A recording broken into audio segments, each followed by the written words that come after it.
हत्या के मामले ने तूल पकड़ा हुआ है। विपक्षी दल बीजेपी इस मुद्दे को लेकर मोर्चा खोले बैठी है। जहां रविवार को पूरे राज्य में बीजेपी की ओर से घटना के विरोध में मशाल जुलूस निकाला गया, वहीं आज अभी तक आरोपी की गिरफ्तारी नहीं होने के विरोध में हजारीबाग बंद रखा गया, जबकि पूरे प्रदेश में विरोध प्रदर्शन भी किया गया।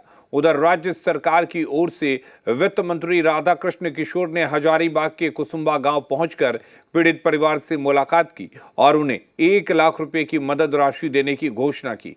इस बीच मामले को लेकर झारखंड हाईकोर्ट ने भी स्वतः संज्ञान लेते हुए डीजीपी, गृह सचिव और हजारीबाग एसपी से जवाब तलब किया है।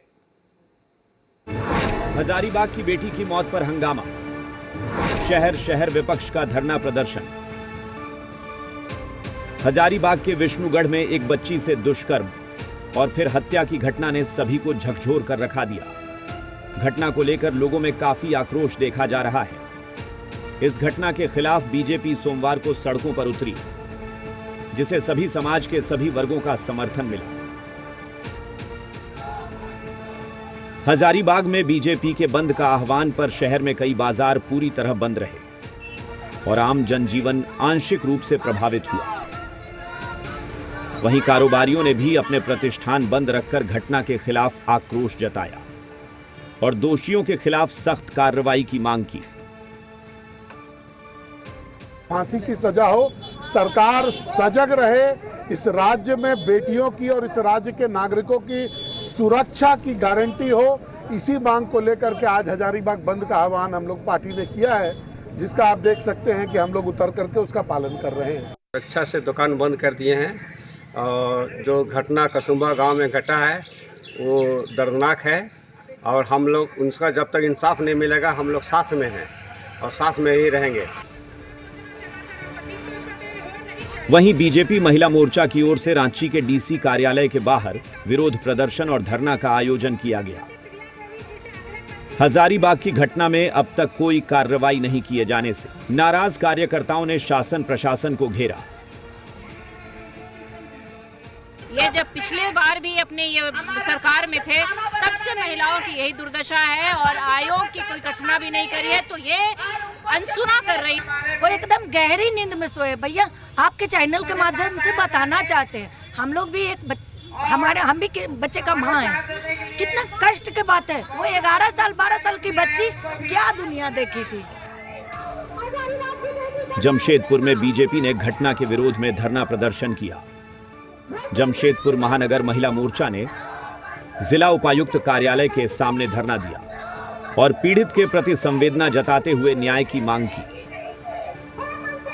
कि क्या कारण है कि अभी तक हमारी बेटियों को न्याय नहीं मिला। हमारे हजारीबाग की मासूम बच्ची, उसका भी खेलने कूदने का दिन था, जो सिर्फ मंगला जुलूस देखने गई थी।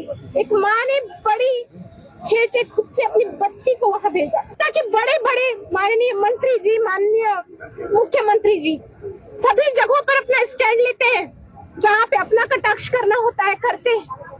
माननीय मंत्री जी को क्या ही कहें, वो तो हर एक जगह जहाँ पे उनकी जरूरत नहीं होती है वो वहाँ जाके अपना स्टैंड देते हैं। तो आज क्यों नहीं ये बोल रहे हैं।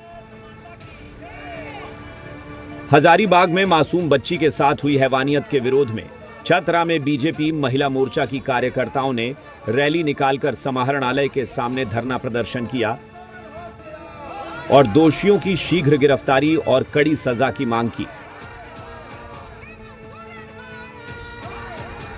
12 साल की, महज 12 साल की जो बच्ची के साथ निर्मम बलात्कार का जो घटना घटी है, वो पुलिस प्रशासन को भी काफी निंदा करती है कि इतना जो झारखंड में जो पुलिस प्रशासन भी है वो भी विफल है। झारखंड सरकार शुरू से झारखंड में महिलाओं के का अत्याचार हो रहा है, लेकिन सरकार सोई हुई है। वहीं लोहरदगा में भी बीजेपी ने जिला मुख्यालय के सामने प्रदर्शन किया और झारखंड में बेटियों की सुरक्षा को लेकर शासन प्रशासन पर सवाल उठाए। और जो राज्य का हेमंत सोरेन है, मुख्यमंत्री है, वो असम चुनाव में व्यस्त है, जबकि यहाँ पर एक नाबालिग बच्ची को रेप करके निर्मम हत्या करना ये कहीं न कहीं दर्शाता है कि हेमंत सोरेन कितना इस राज्य को चलाने में कितना संवेदनशील है। ये दर्शाता है। वहीं हजारीबाग की घटना को लेकर बीजेपी के विरोध प्रदर्शन पर सत्तारूढ़ दलों ने निशाना साधा और विपक्ष पर मामले को लेकर सियासत करने का आरोप लगाया। और हमें लगता है कि ऐसी घटना पर राजनीति करना भारतीय जनता पार्टी की फितरत रही है। भारतीय जनता पार्टी संवेदनशीलता दिखाती नहीं, सिर्फ राजनीति करने का काम करती है। हमारी सरकार और कांग्रेस पार्टी इस मामले में पूरी तरह संवेदनशील है। इस बीच इस गंभीर मामले को लेकर झारखंड हाईकोर्ट ने स्वतः संज्ञान लिया है। कोर्ट ने मामले की गंभीरता को देखते हुए राज्य के डीजीपी, गृह सचिव और हजारीबाग के एसपी को नोटिस जारी कर जवाब दाखिल करने का निर्देश दिया है। पर माननीय खंडपीठ ने स्वतः संज्ञान लेते हुए राज्य के पुलिस महानिदेशक, गृह सचिव एवं हजारीबाग के पुलिस अधीक्षक को पार्टी इम्प्लीट करते हुए जनहित याचिका के रूप में इसे तब्दील कर माननीय मुख्य न्यायमूर्ति की अध्यक्षता वाली खंडपीठ में इस मामले को रेफर किया है। बता दें कि 25 मार्च को हजारीबाग के विष्णुगढ़ थाना इलाके के कुसुम्बा गांव में पुलिस ने एक 12 साल की बच्ची का शव संदिग्ध हालत में बरामद किया। परिजनों ने बच्ची के साथ दुष्कर्म के बाद हत्या का आरोप लगाया है, लेकिन पुलिस ने अभी तक इस मामले में कोई बड़ी कार्रवाई नहीं की है, जिससे लोगों में काफी गुस्सा है। ब्यूरो रिपोर्ट, जी मीडिया।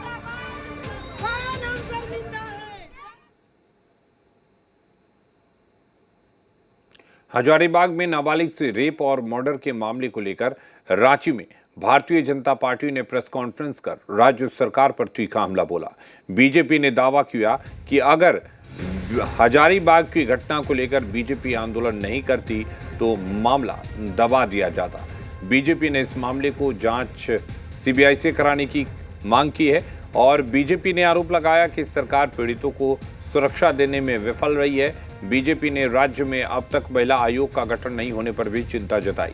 साथ ही सरकार को चेतावनी देते हुए कहा कि अगर 2 दिन में आरोपियों की गिरफ्तारी नहीं होती तो 2 अप्रैल को हर प्रखंड में उग्र आंदोलन और मशाल जुलूस निकाला जाएगा।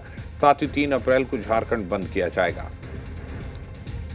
झारखंड सरकार को एक अल्टीमेटम देना चाहती हूँ। झारखंड सरकार, माननीय मुख्यमंत्री जी, उनके सारे लोग कान खोल करके सुन ले। अगर 2 दिन के अंदर अपराधी अरेस्ट नहीं होते हैं तो 2 तारीख को हर एक प्रखंड मुख्यालय, हर एक जिला मुख्यालय में उग्र आंदोलन होगा और मशाल जुलूस का प्रदर्शन होगा।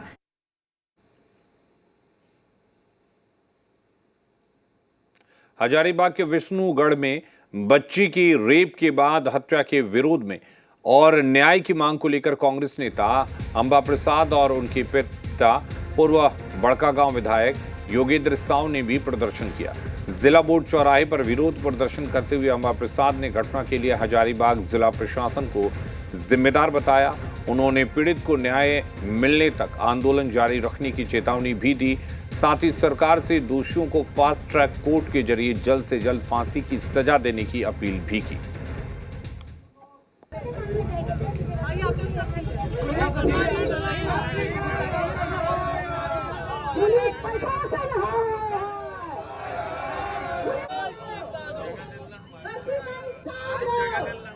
हमारे हजारीबाग की सीता को इंसाफ दीजिए। सीबीआई से इसका जांच होना चाहिए। हम इसका केस लड़ेंगे और लेकिन जो इन्वेस्टिगेटिंग एजेंसी का जो अपना काम है वो अपना काम निष्पक्ष होके करे, अपराधी को पकड़े और उसको फांसी का सजा दिलाने में पूरा सक्रिय रहे। फास्ट ट्रैक ट्रायल हो और उसके बाद इस पीड़ित परिवार के साथ को मुआवजा और पुनर्वास मिले।